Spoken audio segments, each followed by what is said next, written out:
Nous sommes mercredi et c'est l'heure des informations sur votre télévision, la télévision de la famille.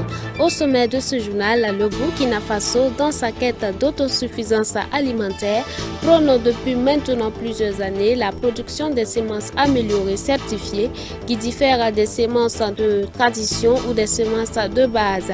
Afin de mieux comprendre le concept des hommes de médias, en collaboration avec l'Union nationale des coopératives des producteurs sémenciers, ont sillonné quelques régions du pays du 5 au 9 octobre dernier. Et puis, élection présidentielle aux États-Unis, l'heure est au dépouillement et Donald Trump compte déjà contester les résultats s'il ne passe pas. Mesdames, Mesdemoiselles, Messieurs, bonsoir. Merci de nous recevoir chez vous.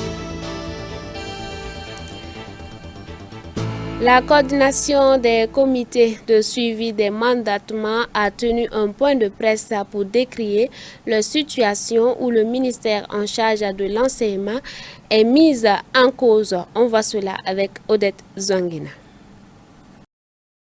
Pendant que les partis politiques sont en course pour séduire et conquérir de potentiels électeurs, les voix continuent de monter au niveau des associations et structures syndicales.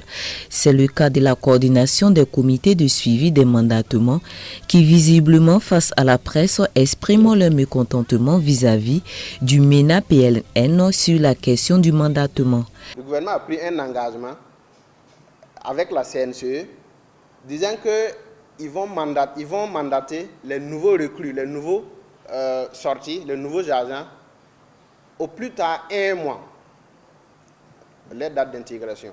Et ça nous fait maintenant 3 mois que nous attendons. Et on n'a pas d'informations claires, on n'a pas de situation claire que nous serons mandatés en fin novembre. Donc c'est une situation qui est tout à fait anormale. Et nous attendons que les autorités du MENA-PLN nous mandatent dans de meilleurs délais.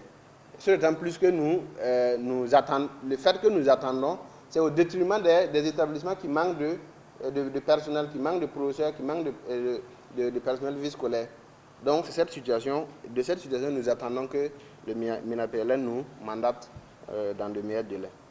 La détermination et l'engagement sont les maîtres mots qui caractérisent l'état d'esprit des conférenciers du jour. Outre les rassemblements qui pourraient être un recours et pas les moindres pour contraindre les autorités à se pencher sur les cas, la coordination attend mûrir davantage les réflexions afin de poser des actions fortes pour une satisfaction effective de leurs revendications. Voilà, je vous annonçais en titre la production des semences améliorées certifiées. Plusieurs agriculteurs en font désormais leur gagne-pain. Sous initiative de l'association Agriculture et Médias, en collaboration avec l'Union nationale des coopératives des producteurs sémenciers du Burkina Faso, une caravane de presse a été organisée afin de permettre aux hommes de médias de toucher du doigt les réalités de cette activité. Le centre-nord, la boucle du Mouhouna, les hauts-bassins et le sud-ouest ont été sillonnés par la dite caravane. On voit cela dans ce dossier. Le secteur agricole au Burkina Faso connaît une expansion depuis ces dernières années. Semences améliorées et certifiées se rencontrent dans les exploitations agricoles à travers le pays. Riz, niébé, sorgho, mil. Des hommes de médias, à l'occasion d'une caravane de presse, ont pu constater la production de ces semences améliorées. Centre-Nord, boucle du Mouhouna, au bassin, Sud-Ouest sont les régions arpentées lors de cette excursion. Déjà à l'entame de l'activité, à la ferme agricole de Lumbila, le président de l'Union nationale des coopératives des producteurs sémenciers du Burkina Faso a salué l'initiative tout en soulignant les avantages de la production des semences améliorées pour un pays tel que le nôtre en quête d'autosuffisance alimentaire. Vous savez très bien que tout commence par la semence. Vu également la place que la semence occupe dans la productivité agricole, il va sans dire que c'est normal que nous puissions approcher vraiment ceux qui véhiculent les informations pour qu'ils puissent mieux connaître notre activité. Cette année, que le Covid-19 est venu nous rappeler à quel point chaque pays doit vraiment travailler au-delà de la sécurité alimentaire, mais aussi sa souveraineté alimentaire qui est vraiment très importante. Donc vous avez vu, il y a des initiatives, 1 million de tonnes de riz, etc., qui sont des initiatives louables, bonnes. Mais comment on fait pour arriver à là? comment on fait pour avoir des assises assez solides en termes de semences et de qualité pour pouvoir atteindre ces résultats. Depuis 2006, le Burkina Faso s'est doté d'une loi nationale encadrant la production des semences certifiées et le président de l'Union de revenir sur les bienfaits de cette loi. Mieux, le Burkina avait déjà une loi nationale qui encadre vraiment la production sémencière depuis 2006, qui, à partir de 2008, il y a une loi harmonisée sous-régionale. Alors la différence, c'est vraiment les questions de rendement. Il y a les questions de rendement, il y a les questions également de pluviométrie, des besoins en eau. Vous voyez, aujourd'hui, nous avons des variétés de riz qui sont créées, qu'on peut produire hors périmètre. C'est ce qu'on appelle les variétés de riz pluvial strict, qu'on sème comme le maïs, comme le sorgho. Par exemple, ça c'est le travail de la recherche. Selon Amado Sebego, producteur dans cette ferme agricole de Lumbila, cette activité est très rentable dans la mesure où il s'en sort avec plusieurs millions de francs CFA comme bénéfice, lui permettant ainsi de subvenir correctement aux besoins de sa famille, chose qui lui était pratiquement impossible auparavant malgré une excursion en Côte d'Ivoire. Dans la ferme ici, ils ont produit plusieurs variétés. Ils ont produit sorgho, Sariaso 11, 17 hectares. Ils ont produit encore sorgho toujours, ce qu'on appelle les variétés flayon. Ça c'est aussi 17 hectares.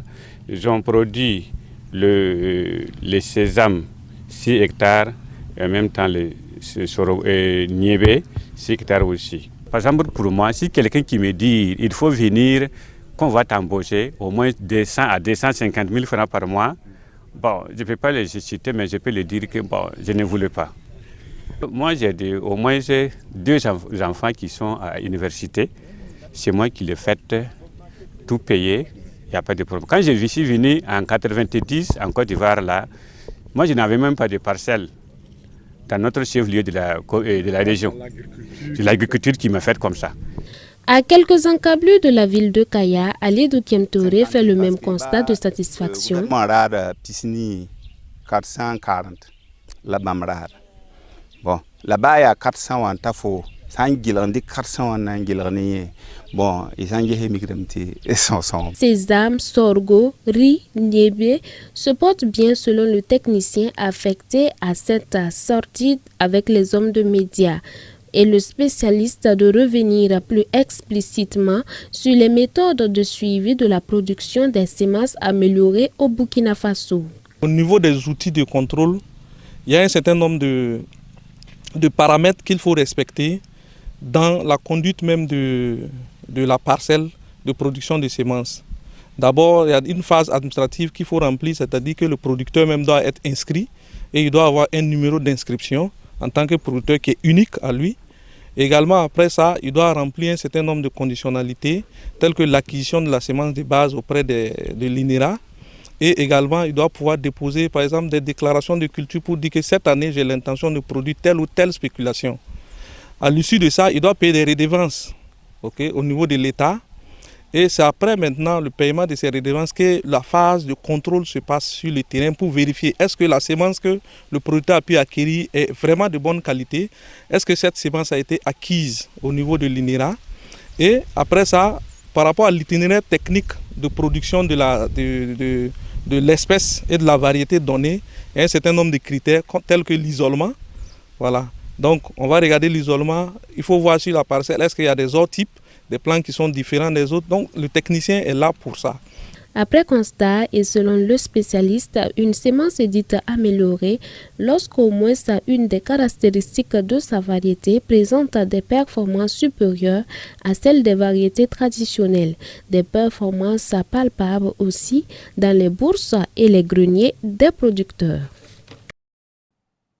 Suite de cette édition, le ballet des lancements des activités commémoratives du centenaire de l'Église des Assemblées de Dieu du Burkina Faso a été donné par la région ecclésiastique de Nongro-Massem. Avec un budget de plus de 13 millions de francs CFA, la coordination régionale envisage plusieurs activités dont l'essentiel tourne autour de l'évangélisation. Plus de détails avec Gédon Tapsoba, Odette Zouangena. En mars 2021, l'Église des Assemblées de Dieu fêtera exactement ses 100 ans d'existence au pays des hommes intègres. Ce centenaire marque une étape importante dans la vie des fidèles de façon générale et des organisateurs en particulier qui ambitionnent de mettre les bouchées doubles pour la réussite des activités commémoratives. Ce 1er novembre 2020 marque une étape décisive, à savoir c'est l'attrait au lancement des activités au niveau régional. Et c'est le conseil régional de Nongro-Massom qui ouvre le bal avec ce culte de lancement. Une fois de plus pour le lancement des activités du centenaire. Les toiles de pour la France, ici tu as mais Wakat Kamatibé le Taka, on a guest tout là, certes, vous avez d'autres occupations. Il y a si là, on a tout la tournée ici. Mais vous êtes là vraiment pour marquer vraiment votre intérêt, votre reconnaissance envers le Seigneur pour le lancement des activités du centenaire. Pour mener à bien le calendrier établi où l'accent est mis sur l'évangélisation, la région de Nongro-Massom a mis en place un comité de pilotage d'une dizaine de membres avec à sa tête le pasteur Jonas Sawadogo. Par rapport au centenaire 2021, du 25 au 31 janvier, nous avons la célébration dans toutes les églises locales. Et deuxièmement, c'est en mars. À partir du 15 février, nous commençons l'évangélisation intitulée Nongro-Massom pour Christ, dans la perspective de gagner tout Nongro-Massom, que chacun entende l'évangile. Et la dernière phase, c'est du 8 au 14 mars. Et ça, c'est une semaine de célébration. Nous commençons avec l'ouverture, une conférence pour les sœurs. Nous avons également un enseignement sur les 3 R. Réforme, réveil, rayonnement. Ensuite, nous avons hommage aux pionniers et nous avons le grand concert que nous avons intitulé Louange et adoration, de concert avec les 7 régions de Ouagadougou pour terminer le dimanche 14 comme la journée de célébration à la gloire de notre Dieu.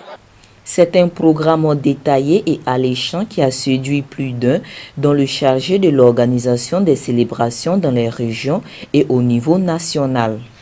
L'église de Nongro-Massom a travaillé à bâtir un programme pour pouvoir célébrer les 100 ans de l'église des Assemblées de Dieu de Burkina Faso.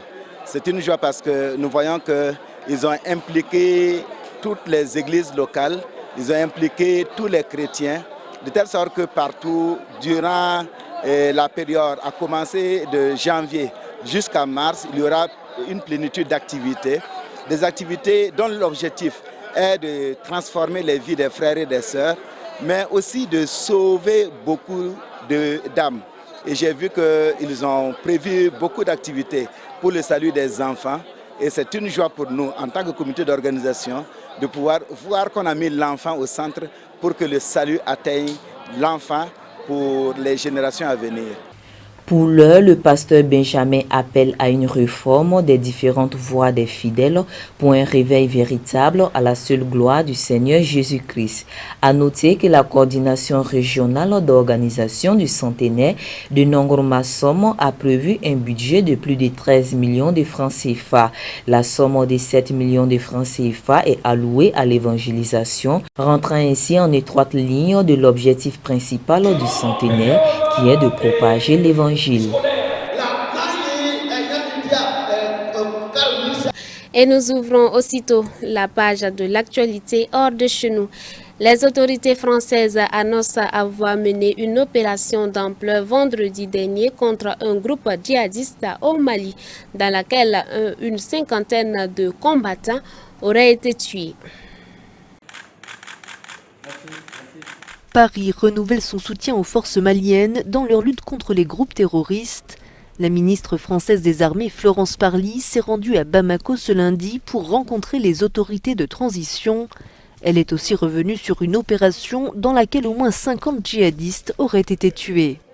Je voudrais révéler une opération d'une grande importance qui a été menée le 30 octobre au Mali par la force Barkhane, et qui a permis de neutraliser plus de 50 djihadistes, soit l'équivalent d'une katiba, alors que les autorités de transition maliennes ont réaffirmé leur engagement dans la lutte contre le terrorisme.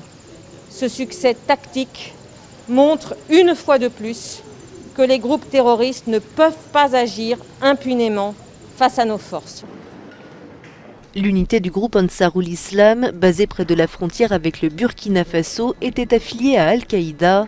Cette opération aurait permis de déjouer une attaque imminente et de saisir des armes et du matériel, affirme l'armée française.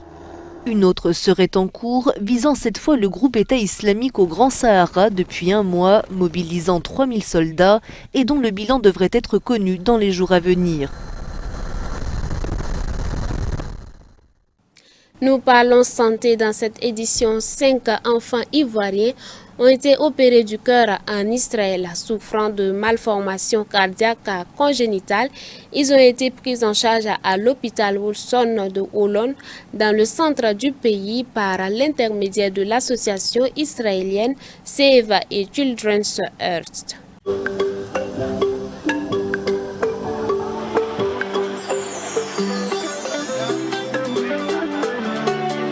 Ils sont arrivés d'Abidjan il y a une dizaine de jours. D'abord placé en quatorzaine à cause de la pandémie du Covid-19, ce groupe d'enfants, accompagnés de leur mère, peut désormais être pris en charge par l'équipe médicale de l'hôpital Wolfson de Roulon. Vous êtes notre premier groupe de Côte d'Ivoire et nous sommes enchantés de vous accueillir. Aujourd'hui, nous allons procéder à vos admissions et nous allons réaliser plusieurs examens. Prise de sang, électrocardiogramme et enfin une échographie. Âgés de 1 à 7 ans, ces enfants sont tous atteints d'une malformation cardiaque congénitale. Pour leur famille, ce voyage en Israël est synonyme d'espoir. L'Institut de cardiologie à Abidjan, on nous a dit qu'il avait un problème de trou dans le cœur, le CIV. On ne peut pas l'opérer en Côte d'Ivoire. Il fallait forcément venir dans les pays développés pour faire l'opération. Un voyage et une prise en charge médicale totale rendue possible par Save the Children's Heart. Grâce à cette ONG israélienne créée il y a 25 ans, plus de 5000 enfants de 62 pays ont pu être sauvés d'une mort certaine. Notre but, c'est de faire venir en Israël des enfants atteints de maladies cardiaques pour les sauver, peu importe où ils se trouvent. À Save the Children's Heart, nous croyons que n'importe quel enfant, peu importe d'où il vient, sa couleur de peau ou sa religion, doit pouvoir se faire soigner et doit pouvoir vivre comme tout le monde. Quand on nous a dit qu'on ne peut pas l'opérer dans notre pays, vraiment, nous étions bouleversés, nous étions vraiment tristes.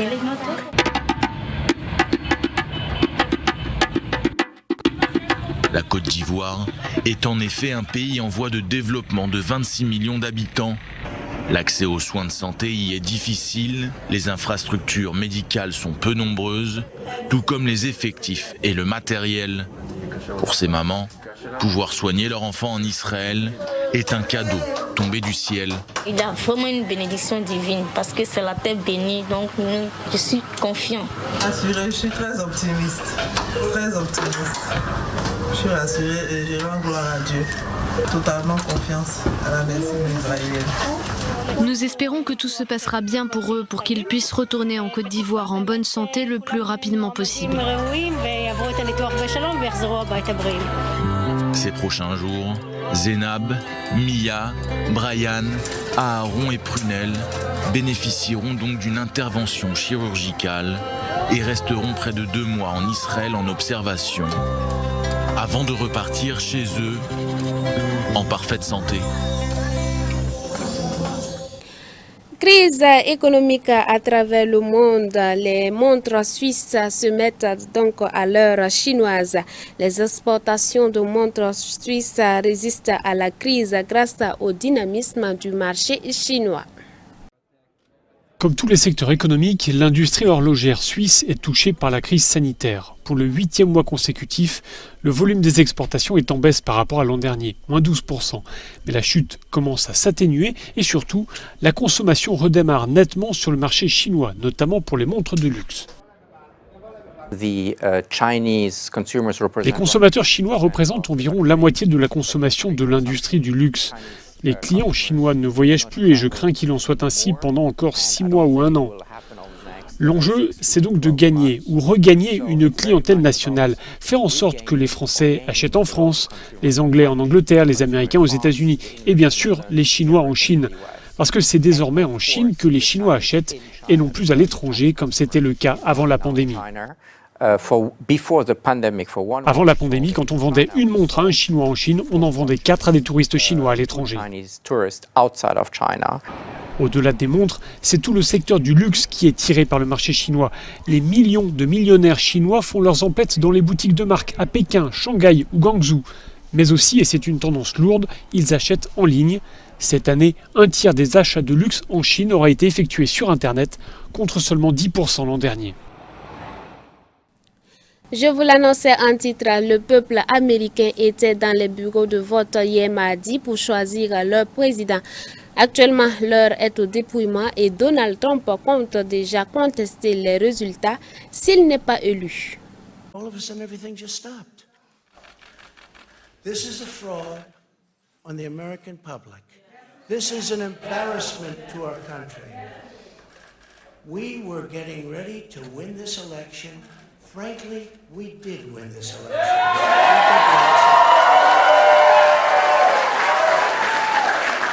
So our goal now is to ensure the integrity for the good of this nation. This is a very big moment. This is a major fraud in our nation. We want the law to be used in a proper manner. So we'll be going to the U.S. Supreme Court. We want all voting to stop. We don't want them to find any ballots at 4 o'clock in the morning and add them to the list. Okay? It's